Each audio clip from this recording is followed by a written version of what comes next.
রান্নাঘরের প্রিয় বন্ধুরা, আমার প্রিয় রান্নাঘর চ্যানেলে আবারও সুস্বাগত। তো আজকে প্রথমে একটু ভিন্ন রকম আছে, পরে আমার রেসিপি আছে, তো দেখতে থাকো বন্ধুরা। আমি অবুঝের মতো কি করেছি, আমি অবুঝের মতো কি করেছি, আমারই অজান্তে হৃদয়ের প্রান্তে, আমারই অজান্তে হৃদয়ের প্রান্তে তোমার মূর্তি কেন করেছি, কি করেছি, আমি অবুঝের মতো কি করেছি। গতকাল এত সুন্দর করে বৃষ্টিটা এলো, ওটা আমি ভিডিও না করে ছাড়তে পারলাম না। তো আজকে একটু ধৈর্য ধরে বৃষ্টির আওয়াজ আর কেন জানি মন করছে গান করতে, তাই একটু ঘুরে ঘুরে আসছি। ডেকেছিলে শুধু গান শুনতে, সুরের মায়াবী জাল বুনতে, ডেকেছিলে শুধু গান শুনতে,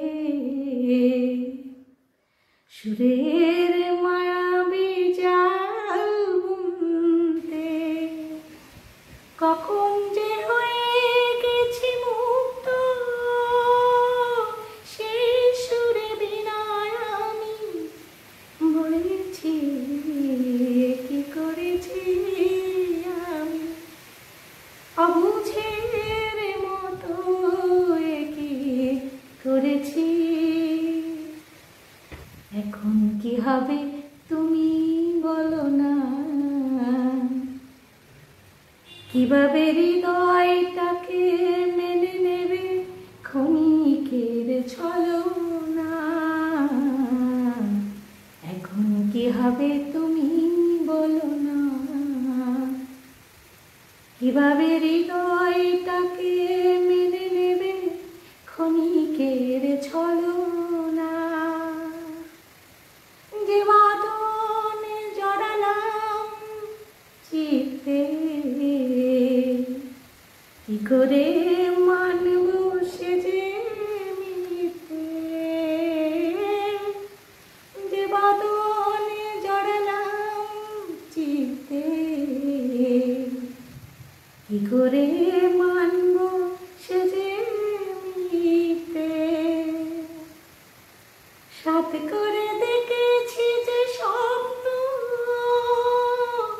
দুনয়নে সে কাজল পড়েছি, কি করেছি, আমি অবুঝের মতো কি করেছি। এত জোরে বৃষ্টি হচ্ছিল বলার মতো না, আর ঠান্ডা পড়ছিল তো খুব জোরে। আমি তো এই যে ফ্রিজ বলো, তারপরে রাউটারের সুইচ বলো, মোবাইল ইয়েতে ছিল, সব আমি খুলে নিয়েছি, সব বন্ধ করে দিয়েছি, সুইচগুলো অফ করে দিয়েছি। তো আর এদিকে ভিডিও বানাচ্ছি। তো বন্ধুরা, কারা কারা এরকম তোমাদের নিজের মোবাইলে এই এই আজ গতকালের ওয়েদারটা তুলেছ বলো দেখি। তারপর আমি কি করব, আমি ভিডিও করছি আর গান করছি। তো বন্ধুরা চলো আরেকটা শোনাই নজরুল গীতি। তোমারই আঁখির মতো আকাশের দুটি তারা, তোমারই আঁখির মতো আকাশের দুটি তারা, যে তাকে মোর পানে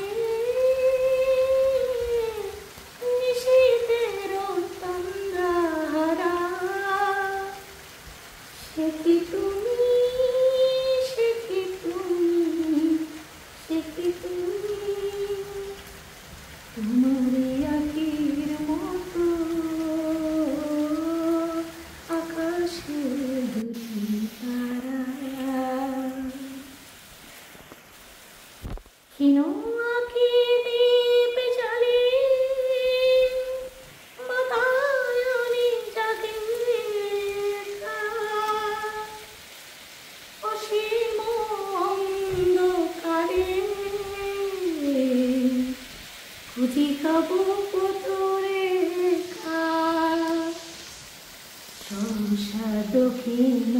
মায়ের চাপা বনে যাকে সারা, সে কি তুমি, সে কি তুমি, তোমারই আঁখির মতো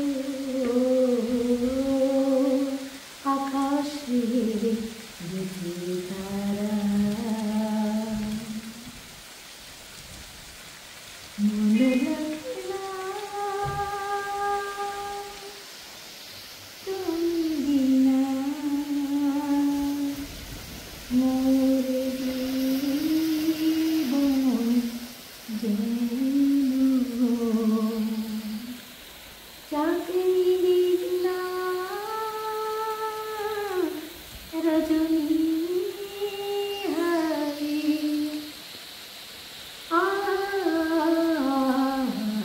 সেদিন সেদিন বাজে শনির দিন, সে তো তুমি জানো না, সেদিন সেদিন বাজে শনির দিন, সে তো তুমি জানো না, গুনগুন করুন সেদিন। তো বন্ধুরা, বৃষ্টি বৃষ্টি বৃষ্টি একই অপরূপ সৃষ্টি। তো বন্ধুরা চলো আসল রেসিপিতে ফিরে আসা যাক। বৃষ্টি অনেক দেখা হলো, গান শোনা হলো। তো বন্ধুরা ভালো লাগে মাঝে মধ্যে একটু ডিফারেন্স করতে, তোমাদের কেমন লাগে জানি না। আর গান, সেটা হচ্ছে আমার ছোটোবেলা থেকে খুব খুব প্রিয় গান করা। তখন না গানের লাইনগুলো জানতাম না, কিন্তু সুরটা কী করে কী থেকে কী আসতো, ভুলভাল কথাগুলো ছিল ভুলভাল, তারপরেও গাইতাম। তো চলো রেসিপিতে ফিরে এসেছি, দেখে কি মনে হচ্ছে দেখো, তোমরা বলতে পারো কি না।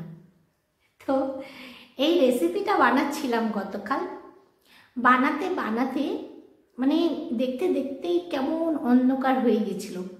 অন্ধকার, তার মধ্যে মানে ভীষণভাবে ঠান্ডা পড়ছিল, তার এত জোরে বৃষ্টি শুরু হয়েছিল।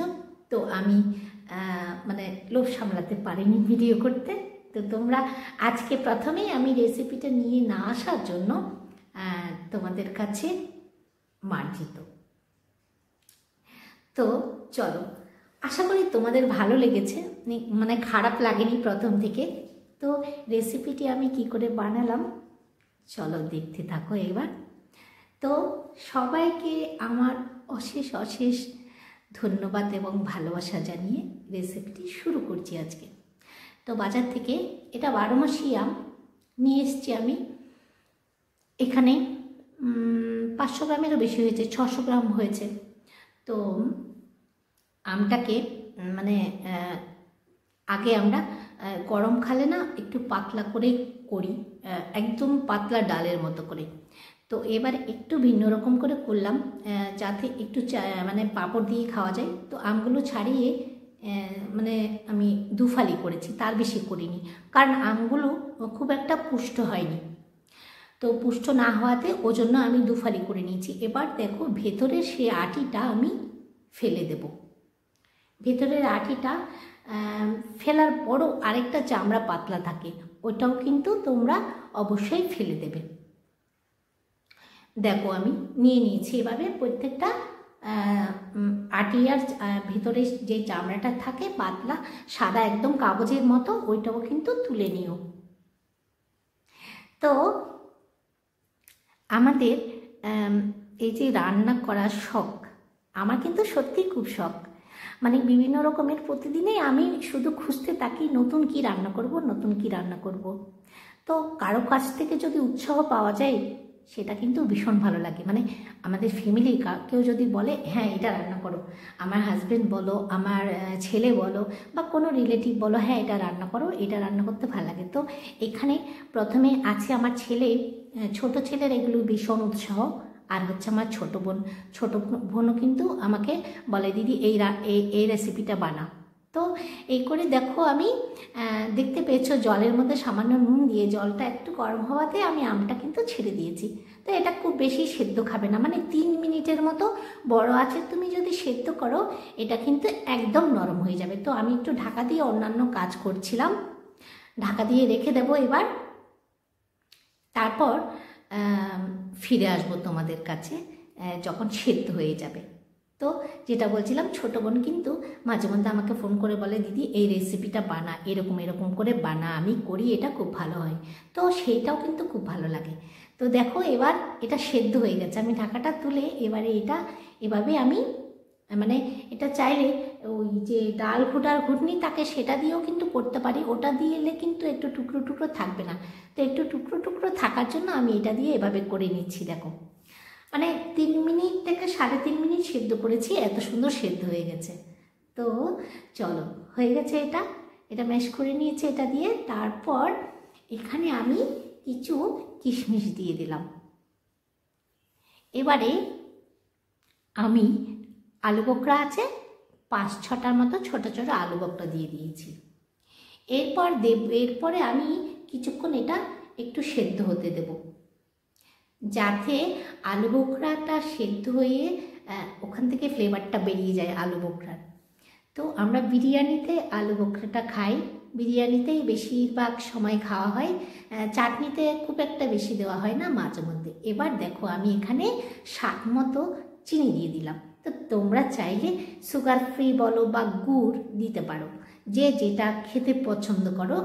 এখন অনেকেই কিন্তু চিনিটা খেতে চায় না, তো না দিলেও কোনো প্রবলেম নেই, গুড় দাও, সুগার ফ্রি দাও। এবার দেখো আমসত্ত্ব নিয়েছি, আমের সাথে আমসত্ত্বটা আমি ছোট ছোট করে পিস করে কেটে নিয়েছি। এবারে দেখো সেই ভালো করে যখন চিনিটাও ফুটে গেছে, তখন আমি আমসত্ত্বটা দিয়ে দিলাম ছোট ছোট করে কেটে। তো এই যে সাদা সাদা যেটা মানে একটু বুদবুদ হয়ে আছে, বুদবুদটা আমি ওটা পরে আস্তে আস্তে চামচ দিয়ে একটু একটু তুলে নেব। মানে আমের যেই কষটা সেটাই হচ্ছে এটা। তো চাইলে তোমরা আমটা কিন্তু একটু সেদ্ধ জল ফেলে দিতে পারো, কিন্তু সেদ্ধ জল ফেলে দিলে পুরোপুরি ফ্লেভারটা কিন্তু আসবে না কাঁচা আমের। তাই জন্য আমি ফেলিনি সেদ্ধ জলটা, এর ওপরে আমি আস্তে আস্তে চামচ দিয়ে দিয়ে এই বুদবুদটা মানে যেটা সাদা রঙের হয়েছে সেটা তুলে নিয়েছি। এবার হয়ে গেছে রেডি, আমি এবার বাটিতে ঢেলে নিচ্ছি। তো এবারে কি করব সেটা দেখো বন্ধুরা, পুরোপুরি ঢেলে নিয়েছি। সরি, এবার আমি একটা লেবু কেটে নিয়েছি, লেবুটা থেকে আমি রসটা বার করব, পরে ফিরে আসছি। এখন দেখো এখানে ছোট চামচে 1 চামচও দিইনি, একটুখানি সাদা তেল দিয়েছি। এবারে দেখো এদিকে আমি এখানে লেবু রসটা বার করে নিয়েছি, পুরো একটা লেবুর রস বার করে নিয়েছি। আর লেবু রসটা কি হবে, লেবু রসের ফ্লেভারটা যদি চাটনিতে থাকে ওটা দারুণ লাগে। তোমরা চাইলে যখন খেতে বসো তখনও কিন্তু দিতে পারো। এবারে দেখো আমি একটু মৌরি দিয়ে দিয়েছি সেই তেলের মধ্যে, মৌরি দিয়ে দিয়েছি। এবার দেব আমি চিলি ফ্লেক্স, চাইলে তোমরা শুকনো লঙ্কা একটা ভেজে একটু গুঁড়ো করে দিতে পারো। তো আমার কাছে চিলি ফ্লেক্সটা ছিল তাই ওটা দিয়ে দিয়েছি, আর এটা দেখতেও কিন্তু সুন্দর লাগে। এবার একটু ধনেটা অবশ্যই ভাজা আছে তাই জন্য এটা পরে দিলাম। এবারে আমি এখানে এগুলো মৌরিটা ভাজা হয়ে গেছে, এবার আমি চাটনিটা ঢেলে দিলাম, ঢেলে দিয়ে এটাকে বেশ ভালোভাবে একটু ফুটে উঠতে দেব। তো চাইলে এটা ধনে মৌরি এগুলো আমি গুঁড়ো করে দিতে পারতাম, তো না, মুখের মধ্যে একটু গোটা গোটা পড়লে মানে খেতে খুবই ভালো লাগবে, তাই জন্যে আজকে এটা মানে গোটা ধনে আর গোটা মৌরি দিয়ে দিলাম। এবারে আমি নামানোর আগে কি করব, লেবু রসটা দিয়ে দিচ্ছি। লেবু রসটা দিয়ে একটু হালকা ফুটিয়ে আমি চাটনিটা নামিয়ে নেব। তো বন্ধুরা, আজকে রেসিপিটা যদি তোমাদের ভালো লেগে থাকে, আমার চ্যানেলটিতে যদি তুমি আজকে নতুন হয়ে থাকো, লাইক শেয়ার সাবস্ক্রাইব করে বেল আইকনটা প্রেস করে রেখো। আর যদি আমার এই রেসিপিটা ভালো লাগে তো বেশি বেশি করে একটু শেয়ার করে দিও বন্ধুদের মাঝে, আত্মীয় স্বজনদের মাঝে। এতক্ষণ ধৈর্য ধরে দেখার জন্য অনেক ধন্যবাদ।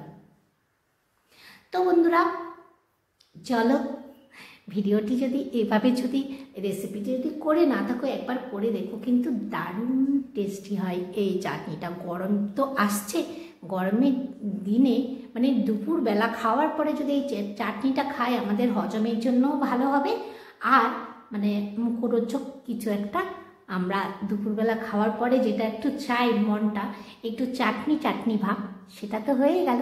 তো এতক্ষণ দেখার জন্য ধন্যবাদ বন্ধু।